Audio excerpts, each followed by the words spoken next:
specifically to the members of the Cowessess community and Treaty 4 communities. We are sorry. It was something that we cannot undo in the past, but we can pledge ourselves every day to fix in the present and into the future. That was Prime Minister Justin Trudeau last Friday, pledging action after the Cowessess First Nation in Saskatchewan discovered hundreds of unmarked graves at the site of a former residential school. Frontline organizations working with Indigenous Canadians say the need for in-person cultural and mental health support has intensified over the past month as communities discover unmarked graves at former residential schools. Cindy Blackstock has been fighting for the rights of Indigenous children and residential school survivors for years.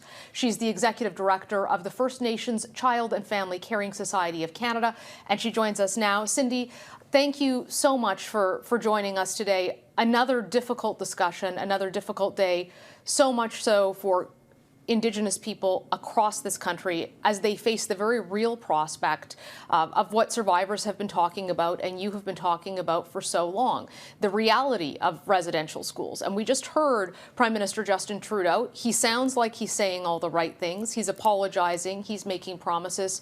What is the reality for Indigenous children today in Canada? Well, in terms of the federal government funds all public services on reserve and does so to lesser levels. That's been going back to Confederation. And just last week, the federal government was in court litigating against First Nations children, and it still has not complied with the 2016 legal decision requiring it to end its discriminatory provision of services that is resulting in unnecessary family separations at levels higher than residential schools, Mercedes, harms, and even the deaths of some children.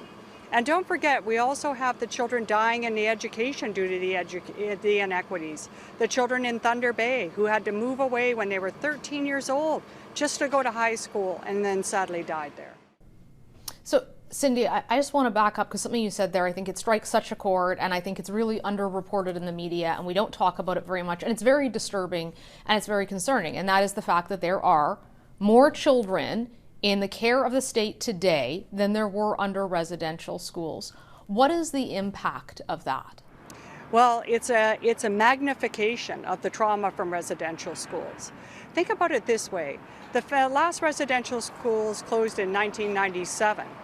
That trauma echoed forward, and then these First Nations children and families had fewer public resources to be able to deal with it. But they were often judged by a Canadian public who didn't know any better, Mercedes, as if they got more. And that perpetuated the cycle of racism and the cycle of trauma. And now as Canadians are kind of awakening to this, what we need to do is really call Canadians to the current injustices. This is our watch. This is how we can really honor those kids, is to end the injustices for the generation of First Nations, Métis and Inuit children today. And that's what the survivors wanted for us. That's why children's issues are the top calls to action from the TRC.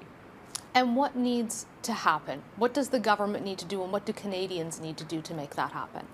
Well, the government needs to stop fighting residential school survivors in court. They're still fighting St. Anne's residential school survivors, where they literally had an electric chair for those children. But they're using tax dollars to fight those survivors. They need to drop that. They need to drop litigation against First Nations children, comply with orders to provide equitable and culturally based services to First Nations children and families, and they need to implement the TRC's calls to action and the murdered missing Indigenous women and girls calls to justice. The good news is we have all these solutions, and the role of the public is to make sure that the government implements those solutions, because far too often they make flowery and nice statements, but they don't change things on the ground.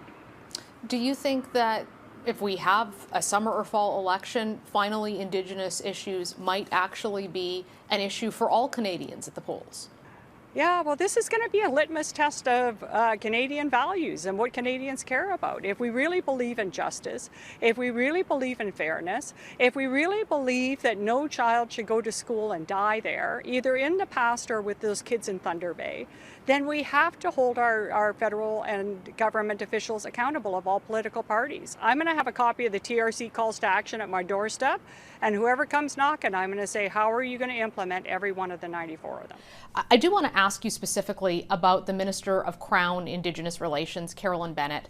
She sent a text to Jody Wilson-Raybould that took basically a tweet Wilson-Raybould had put out about residential schools, and that this is not the time in her view for an election.